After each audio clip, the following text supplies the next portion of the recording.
Reka amakuru yacu tuyakomereze hano mu gihugu cy'u Rwanda. Nk'uko mubibona kuri kamera zanyu za Kidasamura TV Rwanda, dufite umutumirwa bamwita Bobo Kiss kutoka Uganda, kutoka Tanzania, ni mtoto wa Kongo. Uyu mwana ni umukongomani ariko amaze imyaka 7 hano mu gihugu cyacu cy'u Rwanda.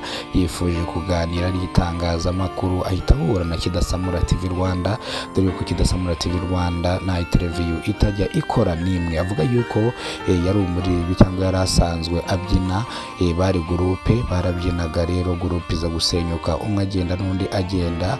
Rero uyu musore yari afite impano yo kubyina, akaba afite n'impano yo kuririmba. Bivuga yuko rero yahise akomerezaho impano yo kuririmba, ubwo yasohoye indirimbo ya mbere akayita indirimbo ya mbere ayita ngo Bobo Kiss. Indirimbo yayise Bobo Kiss, ni naho rino zina yarikuye, ahita yita Bobo Kiss. Arangije asohora indirimbo yitwa Nisanze. Indirimbo rero Nisanze imaze kugera hanze ikoma abanyarwanda. Hari indi yasohoye bayita ngo Fata Pose. Uyu mwana rero avuga yuko yageze mu Rwanda, ubu ngubu ari gushaka ubwene igihugu bw'u Rwanda, ariko bari hafi kumuhereza ubwene igihugu.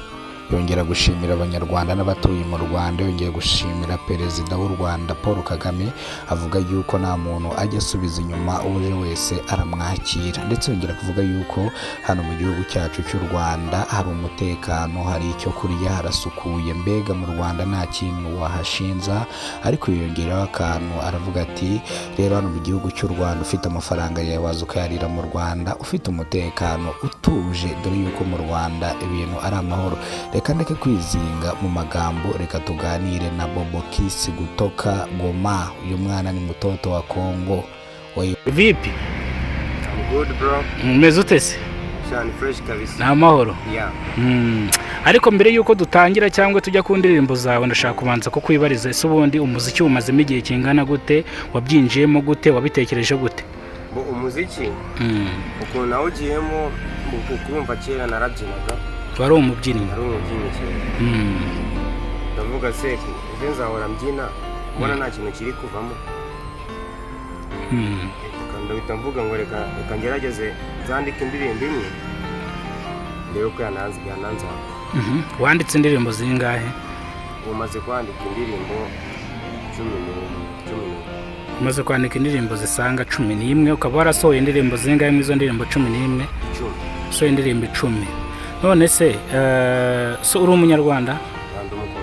Uri umukongomani. Hari igihe hari ukuntu bavuga ngo umuntu hari igihe ashobora kuza akabafata na city, sibyo? Ushobora kuva Kongo kaza ukahita ubafata G. Uriya ntugacika intege kabisa.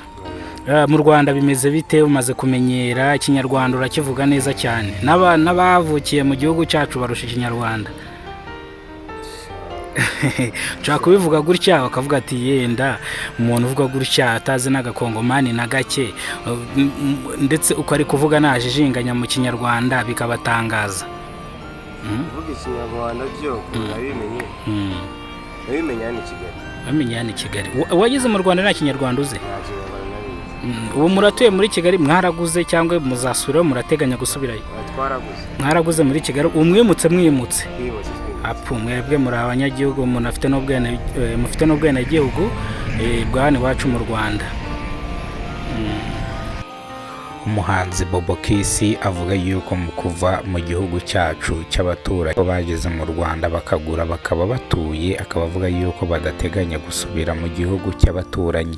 Bavuga yuko bamaze imyaka myinshi hano mu gihugu cyacu cy'u Rwanda, gusubira muri Kongo ntabyo bafite, ndetse no gusura bavuga yuko batazasubirayo. Ariko uyu muhanzi ni umuhanzi ukizamuka, umukubite support nk'abanyarwanda, bamwita Bobo Kiss ku nkoranyambaga ziwe zose akoresha.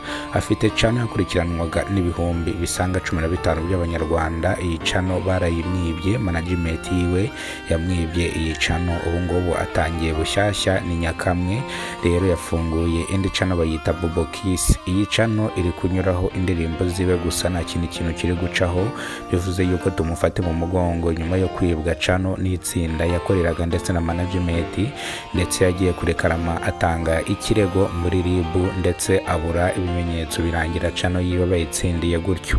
nyuma yaho nibwo yaje kwegera itangazamakuru avuga imbogamizi yahuye nazo, avuga n'ikibazo yahuye nacyo, ubwo avuga yuko indirimbo yitwa Fata Pause yamutwaye amafaranga angana n'ibihumbi 300 by'amafaranga y'u Rwanda, dore yuko indirimbo itabatengushye yinjije akayabo k'amafaranga gasanga miliyoni 1,500,000 by'amafaranga y'u Rwanda. Avuga yuko management yamuhaye ibihumbi 200 by'amafaranga y'u Rwanda, bivuze ngo iyi ndirimbo barayikoze irabungura ku rwego rwo hejuru, dore yuko yarebwe n'abantu 355 ikinjiza amafaranga angana na miliyoni 100,000 by'amafaranga y'u Rwanda.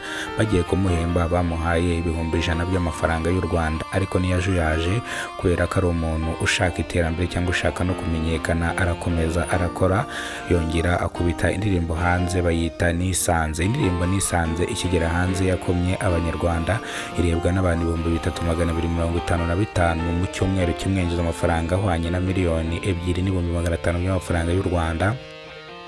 Noneho bari bayishemo amafaranga n'ibihumbi 450 by'amafaranga y'u Rwanda, dore yuko bayikoreye audio gusa, indirimbo batigeze bayikorera video.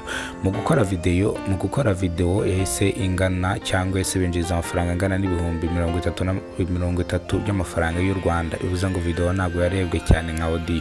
Uyu musore rero akaba aje bushyashya mu supporting mu mushyigikire. Nimba rwo bwa mbere ugeze kubona umuyoboro wa Kidasamara TV Rwanda, kora subscribe, ufungura inzogera kugira ngo tujye tubana mu makuru ya buri munsi. Munakoze cyane, Imana ibarinde kandi dufashe.